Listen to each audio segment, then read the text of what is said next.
Welcome to the Diabetes Tour Guide. I'm your host, Andy.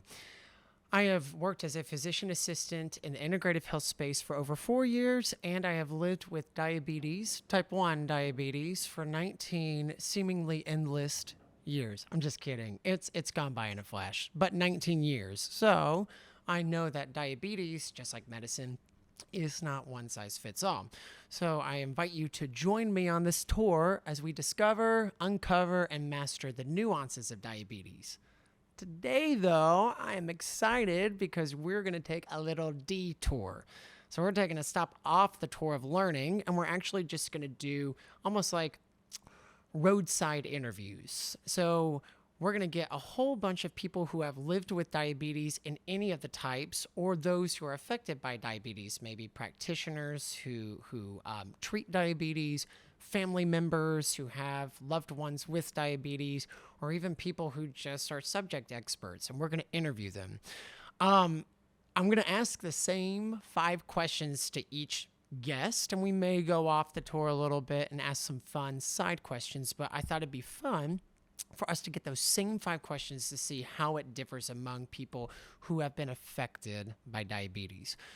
My first guest today, it is her birthday. And so she is not here. She is celebrating her birthday, which she should be. She will be a future guest on a future interview episode or detour. So I thought it'd be fun that I'm going to interview myself today.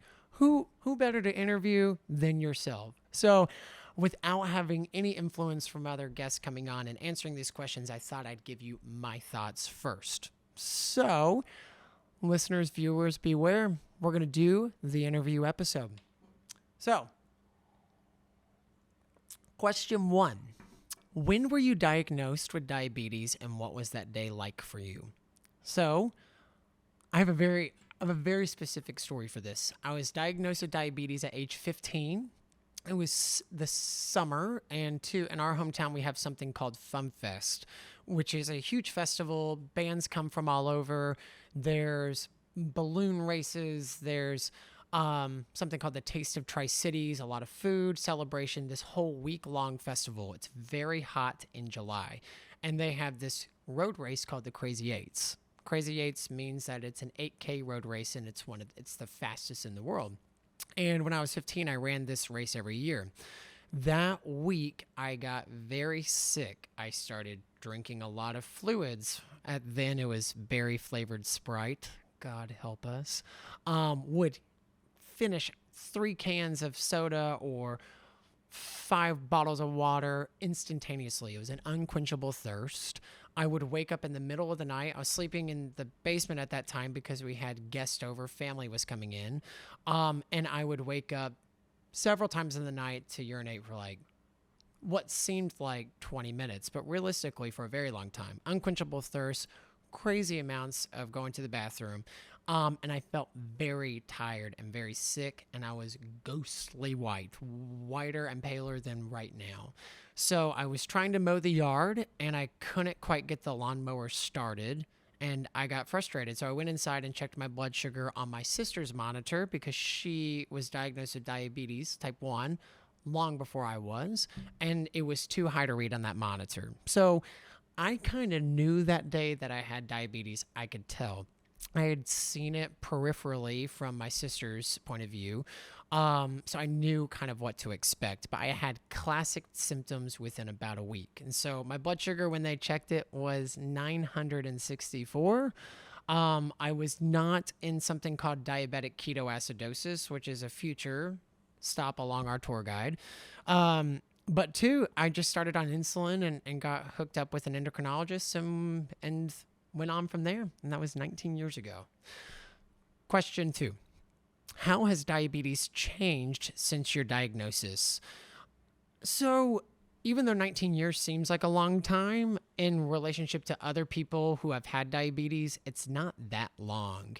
So I was very lucky to be diagnosed when the new analog insulins, again, future episodes, were made. So I started off on kind of the higher end insulins, Novolog, Humalog. A lot of people who were diagnosed with diabetes started on bovine insulin made from animals, from pigs, from horses. And then human insulin too was popular after that, something called MPH. But I started off on analog insulin. I think the thing that's changed most is probably technology with the continuous glucose monitoring systems. Again, future episodes. But the Dexcoms are new and the automated pumps. So my CGM, which is sitting on my arm, talks to my pump, and they kind of help manage some of my insulin levels. And that's definitely new since I've started. And two, I was super thin in high school. The actual pumps, I had to have a sideways pump because the needle was too long to go in straight at 90 degrees. So I had something called a silhouette. If you've ever had a silhouette, comment below. Those hurt. Well, those hurt. So I feel like the care's gotten way better. Question 3. What is one thing that annoys you and one thing that enjoys you about diabetes? I just wanted to make those rhyme. Annoys and enjoys. So one thing that's annoying and one thing that's actually fun about diabetes. The annoying part, to be honest, is variability. Sometimes you just can't get your blood sugars under control, and there's not a good reason for it. It's a very imperfect disease state. So you have to constantly think about what your next move is. So it's a lot of hyper focus on a disease that's 24/7 and very much in relationship to what's happening through your circumstances or what's happening throughout the day. A lot of people don't get, they'll say, just give insulin. Just give insulin, you're fine. And no, a lot of the times you just don't feel good because when you have too much insulin and too little insulin, which we've talked about, it comes with symptoms, and symptoms are going to be a future episode, but you don't feel good a lot of the time. So it's annoying to me that it's variable. There's not a predictability to it. One thing I enjoy about diabetes, you get very in tune with your body. I know when I don't feel good, and I know too that I become very aware of health. So it's actually made me become healthier or be very health conscious because it gives me a reason to do that. So I'm very forward thinking and preventative care because of having diabetes. And I think you have to look at that and not even the glass half full, but that there's even water in your glass is very lucky. Insulin was discovered 100 years ago. We're at the 100-year mark, or 101 years. Discovered in 1922 or 23, and wasn't used as a treatment until a few years after that, pharmaceutically available. So 100 years ago, this would have been a death sentence. So that's something that's great, is that we've come a long way in 100 years. And I feel very lucky to have this disease now instead of 110 years ago. So that's something I definitely enjoy, is preventative care. I'm very conscious about it. Question 4. Do you think there will be a cure for diabetes one day? I do. And sometimes when you go through this for a while, they start, the different companies that make these products start to promise things that don't come out. And I don't think that's through any fault of theirs. There's a lot of roadblocks that come with having new treatments or getting closer to a cure. But I do think there will be a cure. I'm not sure when that will happen, but I do think it'll come in the form of stem cells. I think stem cells, there are a couple of companies that are making really great moves towards that. And also, too, I think first, though, is going to be more for preventative. I think they'll be able to stop the autoimmune attack before it happens. I think that will happen first before they actually cure it on the back end. But I'm very hopeful for that. The next question is, define gluconeogenesis. This is supposed to be a joke for all people to see if they can actually do it. But I do know the definition of gluconeogenesis. It's the creation of new glucose. Glucose or sugar, new, genesis, creation. I think it's important, too, that we start to break down these scientific medical terms. They're a lot easier when you just branch them off. Creation of new glucose. Question 5. What advice or words of encouragement would you give to someone living with diabetes?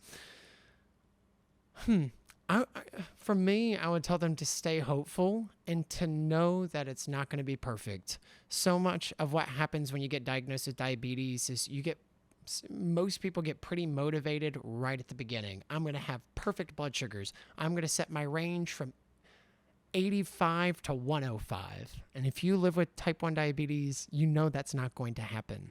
So embracing the imperfections and being okay that things are not going to be perfect. So I would say setting expectations, being okay with the imperfections and learning to flow with it, and staying hopeful that new, better technology is coming, and two, hopefully a cure is on the way. So those are our 5 questions. I can't wait to see what other people have to say about that. And two, if you're someone who lives with diabetes or with a loved one with diabetes and you want to answer some of these questions, comment below.